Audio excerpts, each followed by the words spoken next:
Dun, dun, dun, dun, dun. Hello, everybody, and welcome to another episode of MIA. So, I am your host. I'm Nikki Says You Only Live Once, and we have a jam-packed, fun show for y'all tonight. So, let's get right into it. So, we'll be talking the Miami Book Fair, and our two guests tonight is Shirlene Obuobi and also Alice Randall. Welcome to MIA Soul. Hey. Thank you so much for having us. Yeah, and thanks for being here. So I know we spoke earlier, and Shirlene, you're in Providence, Rhode Island. Providence, Rhode Island, and Alice, you're in Nashville, Tennessee, right? Yes, yes. Awesome. Well, let's get right into it. So, Shirlene, you're the author of Between Friends and Lovers.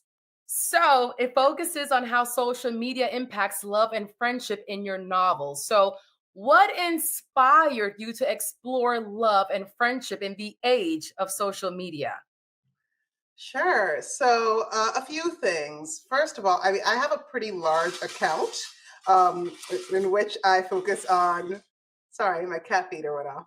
I focus on talking. I'm a physician. I'm a cardiologist. I focus on talking about healthcare access, etc. And the experience of being a healthcare worker. And so I learned a lot about parasocial relationships through just that medium. And I wanted to, among other things, kind of explore what it is like to occupy that space where you may present a different image of yourself to the world than what actually exists inside. And do that through the lens of a Black woman who struggles with depression and is kind of expected to still function and overfunction. And so, yeah, I that's kind of what inspired Between Friends and Lovers. So would you call it like imposter syndrome in a sense? Oh no, not actually. In this particular case, it's not really imposter syndrome. It's more kind of the image that you project to the world versus like what you actually are, like who you actually are. It's and I'm sure you guys we're all in some way public figures. Who we are in private spaces doesn't exactly always line up. We show some of the brighter sides of ourselves, the more envious sides, and maybe the things that are a little bit more vulnerable keep more to our closer to our chests.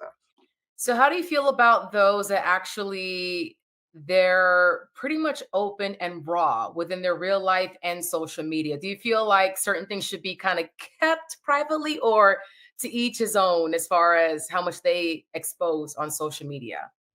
I mean, I think it is up to every individual person's comfort level.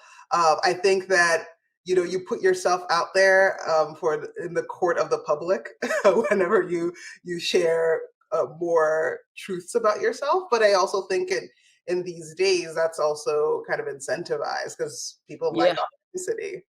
Yeah, people love authenticity and I think also drama. So, yeah.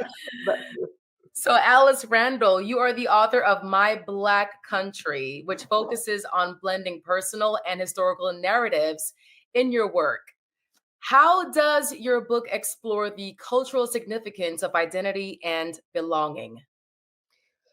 Well, it looks at 300 years of Black country music, and it questions the very idea of what is American and what is country music, and argues that all country music is Afro-Celtic, is Black country music, and parallelly, that this is actually a Black country, whether or not we want to always recognize it, that when they talk about life, liberty, and the pursuit of happiness, they were using a French constitution, French legal documents and British legal documents, and came up with a wholly different definition of freedom that wasn't legal or economic, because they perceived certain African Americans, enslaved people, being more and less free, pursuing their own happiness, even though they were owned, even though they had no money. And so I say Thomas Jefferson learned that in his bed with Sally Hemings. She invented the American understanding of freedom that we have now exported around the world. Okay, so is it fiction or nonfiction? I'm a novelist. I'm a New York Times bestselling novelist. However, those are my first 5 books. This is my 6th book, and it is a memoir and it's history. I'm a professor at Vanderbilt University. I'm a Harvard graduate, but I honorary doctorate from Fisk, but I am the Andrew Mellon Chair in the Humanities at Vanderbilt, which also say is I actually am a scholar of Black people in country music. And I also have a lived history of 41 years in the industry. I'm the only Black woman to ever write a #1 country song and a country video of the year. So I basically decided to tell this story of my 300 years of sisters who've been completely denied. And Black women back in 1930 playing on the first million-selling country record, that's Lil Hardin from Memphis, and never being recognized. So the part about Black identity that I am working on right now is how we achieve so much and are made so often invisible, even in the face of excellence, even in the face of achievement. That's the Black country story. This isn't somebody saying, give us a chance. This is saying long before Beyonce had her billion streams, Lil Hardin played on the first million-selling country record in 1930. And Florence Joplin, Scott Joplin's mama, was making music in the 19th century, but no one ever talks about that. They always talk about her being a maid and taking her son to somebody's house where she was cleaning it and he discovered a piano. No, his mama was a musician. His daddy was a musician. His grandparents were musicians. He learned in his mama's knee. There's so much history in that. And the thing is, like, we're not that much educated. Like, everything is perception based on what the media shows us. And when it comes to country music, it does show that it's not a heavily Black genre. But it is. And I think one of you is from the Jamaica, some of you the Caribbean. The banjo was invented. It's an African instrument invented in these Americas. We have early banjos in Martinique. We have early banjos in Haiti. We have early banjos in Virginia, and they all draw from the African continent. Yeah. So country does not exist without Black influences and aesthetics. Y'all better grab y'all copies. So Shirlene, tell us about your role at this year's Miami-Dade Book Fair. Like, what day will you be there? How can we get a copy of your novel, your book?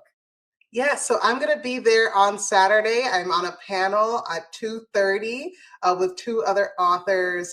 So please come find me there. And I'm super excited to really talk a little bit more about romance, writing love stories featuring protagonists from marginalized backgrounds, etc.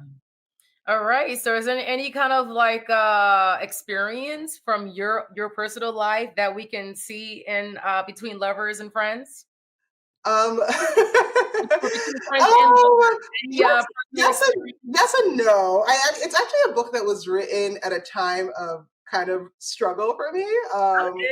When I recently got divorced. This is a very good thing. I call that happily divorced. Yes, extremely happily divorced. Like the best thing to ever happen to me, divorced. While I was writing this book, one of the big themes in it is how someone who does not really have a significant amount of experience with unconditional love. So someone who, like my main character, has suffered from childhood neglect. She has clinical depression and has really had to stand on her own her whole life. How she's able to recognize love when it is in front of her and learn to accept it. So that's a very crucial. I write pretty. Some people refer to my work as literary love stories. So it tends to be quite involved.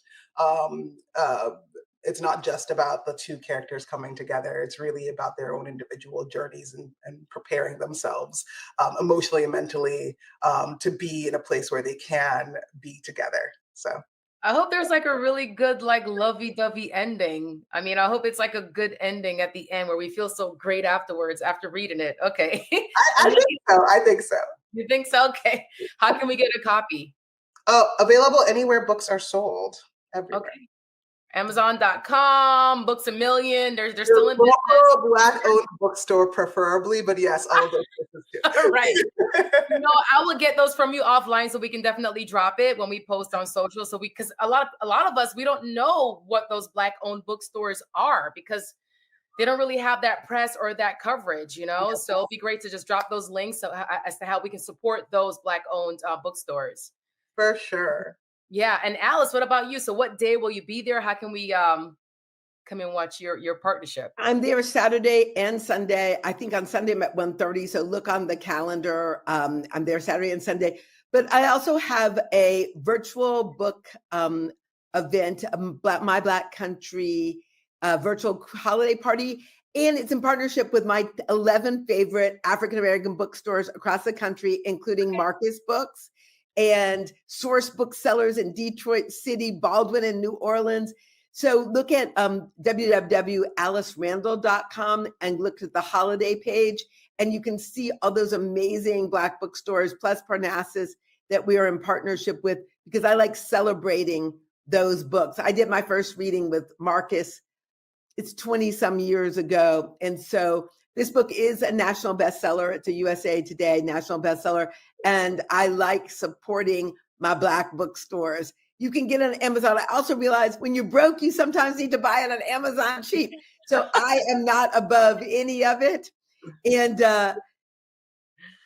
I'm very thrilled. But do look at our website and see those those really, I think we're celebrating the top Black bookstore, independent bookstores in the country on my website. And that's very intentional. Awesome. Well, thank you so much. Super excited. And we'll see you soon at the Miami-Dade Book Fair. Safe travels. Thank you. Thank you. Bye. And y'all, again, I did say it is a jam-packed show. We live in South Florida. There's always something happening, like literally every single weekend. So we're going to shift gears over to Miami Art Week. So coming up next, we'll be speaking Art of Black Miami, but we have a commercial break. We'll be right back. I grew up down here in South Florida, so for me, it's a little bit more personal. For the Mesman & Dover Law Firm, it's about community. For us, South Florida's our home. You all are our people. Our family. Our future. The difference we'll make for you, your loved ones, your kids, matters, because to us, it's personal. If you need us, call us 24/7 at 866-954-MORE. That's 866-954-6673. The Mesman & Dover Law Firm, youraccidentattorneys.com.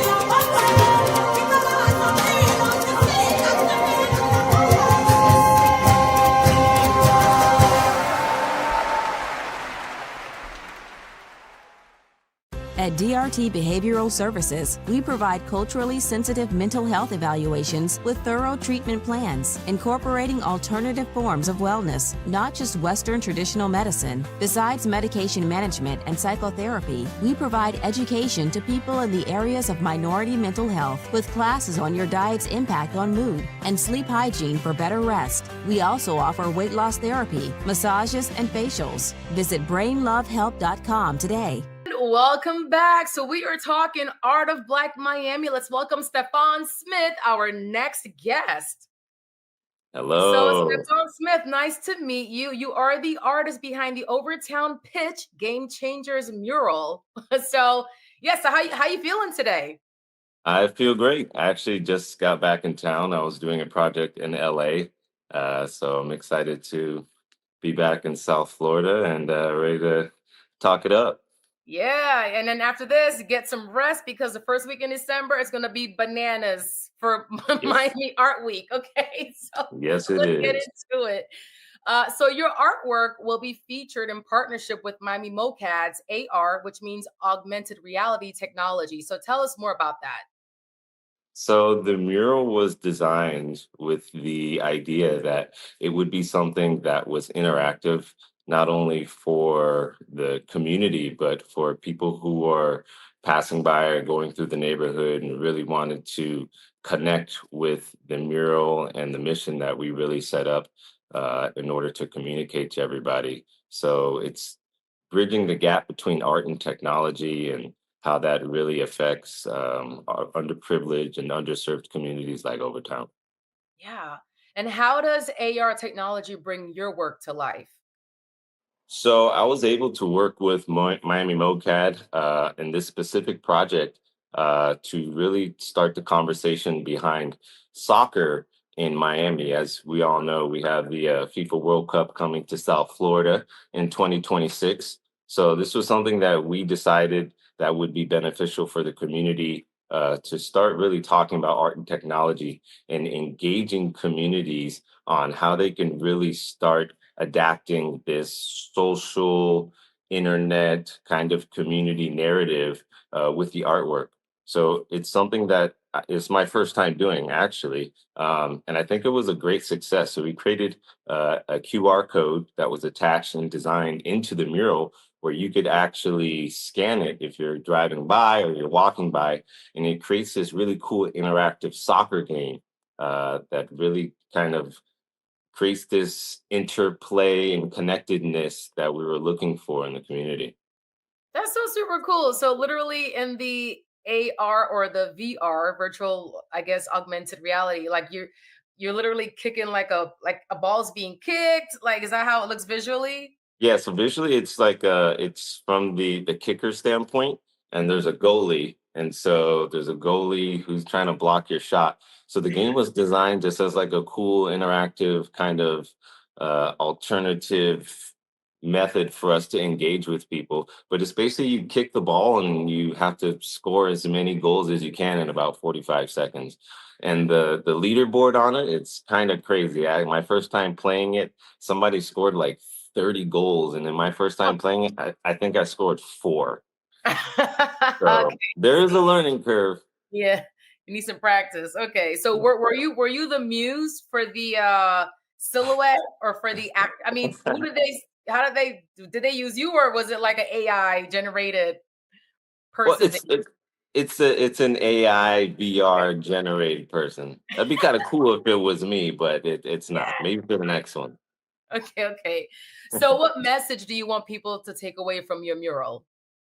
So the message that comes with my mural is one of supporting underserved communities. So in Miami, there's a lot happening at almost all the time. And I was working with Miami MoCAD as a means to really celebrate the soccer theme that we were going with. And it became a focal point for us to really tell stories that haven't been told. And that's impertinent for me to tell stories with my art and really bridge the educational gap in the community and the art world. So I ended up selecting 2 very prominent soccer figures. One is Kylian Mbappe, who plays for PSG, which is out of Paris. And the other one was I selected Crystal Dunn as an ode to the Miami Edison varsity girls team who won the regional championships this past year, as a means to just instill in them that if you stick to something that you love and that you're passionate about, that it can make a difference not only for your community, but for the wider communities that you're part of. Wow, that's phenomenal. So you brought it back to the community, and that's fantastic. What day? When can we come out and engage with it? Where? Tell us all the deets. Well, the mural is actually up. It's been up for a couple months now. The game is still active, and it sits at the corner of Southwest 8th Street and I think 3rd Avenue. So it's right next to an on-ramp that goes, it's a very prominent road. It's right next to the on-ramp that goes from I-95 from Southwest 8th Street and 3rd Ave. So it's right on the edge of Overtown, kind of bordering downtown Miami. Gotcha. Well, super excited, Stefan. Thank you so much. I will be there. I've attended their Okay. past like AR events, and I've actually put on the headset. Okay, And nice. my brain got a little like, what? Where am I? Oh my God, is this real?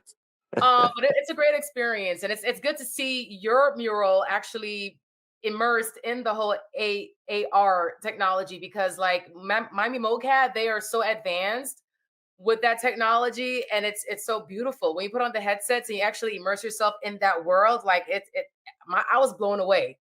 So It's really something, and I think that we're gonna start to see a lot more of this incorporation of the AR and the VR aspects, and kind of entwining with art, trying to bring a lot of buzz and a lot of energy to these communities that have been overlooked, that are still very prominent in the art scene. So I'm super excited. yeah, well, congratulations, and we'll Thank see you. you. I'll have to go check it out. So definitely, Please thank you so do. much, everybody. Please support his work. Please support Miami MoCAD, and thanks again. And we'll see you soon. Thank you. Take care. Thank you. And thank you so much, Stefan Smith, for just bringing your mural to life in partnership with Miami MoCAD. And y'all, again, it is a packed show. It's such a great different activities happening in Miami, the Miami Book Fair, and also Art Week, Art of Black Miami. So now my co-host, Imani Latifa, she's coming up next, but we're going to a quick commercial break. We'll be right back. I grew up down here in South Florida, so for me, it's a little bit more personal. For the Mesman and Dover Law Firm, it's about community. For us, South Florida's our home. You all are our people. Our family, our future. The difference we'll make for you, your loved ones, your kids, matters, because to us, it's personal. If you need us, call us 24/7 at 866-954-MORE. That's 866-954-6673. The Mesman and Dover Law Firm, youraccidentattorneys.com.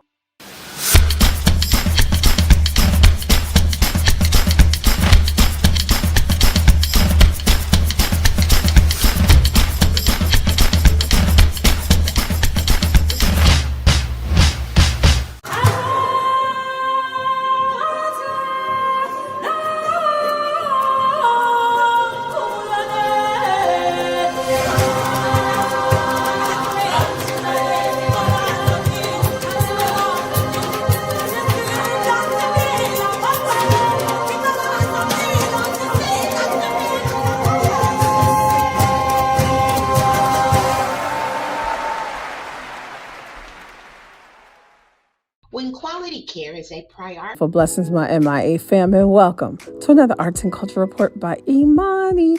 This time visiting the Mad Arts location, Mad Arts Museum, right in Fort Lauderdale, right off of Federal Highway. Guys, it has been such a stressful time frame, but what we do is we maintain our mental health and we go arting with our family and friends. So this place right here had like 10 different exhibitions, with majority of them being upstairs. I definitely implore you to take the friends and family coming in out of town. It's a really nice place to go to. This one was my favorite. I had to stay in here at least 10 minutes, but I love exhibitions dealing with light. It had such a cool vibrational sound, but something that we need to get our spirits in the right order. My next order of business is I had an opportunity to honor my mentor, Dr. Ina Pickney, on Miami Beach for her proclamation. Take a listen. Maude was a great woman, and she was mine. She was an icon to everyone else, but she was just my Aunt Enid. So, and I just, some other people are here, and I'm going to give them an opportunity to say a few words. Thank you so much. I will be brief. My name is Imani Warren. Dr. Ina Pickney is a staple in my life. She was always talking about the importance of legacy and that Black history doesn't belong to just Black people. It belongs to all of us. So I just want to make sure that we remember that, and thank you very much.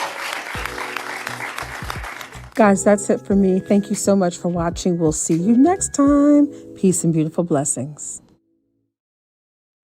And welcome back, and it's a wrap. So a big shout out to our guests for today, Shirlene, Obuobi&Alice Randall with the Miami Book Fair, and also Stefan Smith with Art Week Miami, ArtofBlack, and my co-host Imani Latifa. So y'all, thank you so much for tuning in. Please support our Black authors. Please support our Black artists, okay? Miami is such a cultural melting pot of so much richness in the Black diaspora. So please make sure to patronize, support, share, all that good stuff. And thank you so much for tuning in to MIA. So we'll see you soon.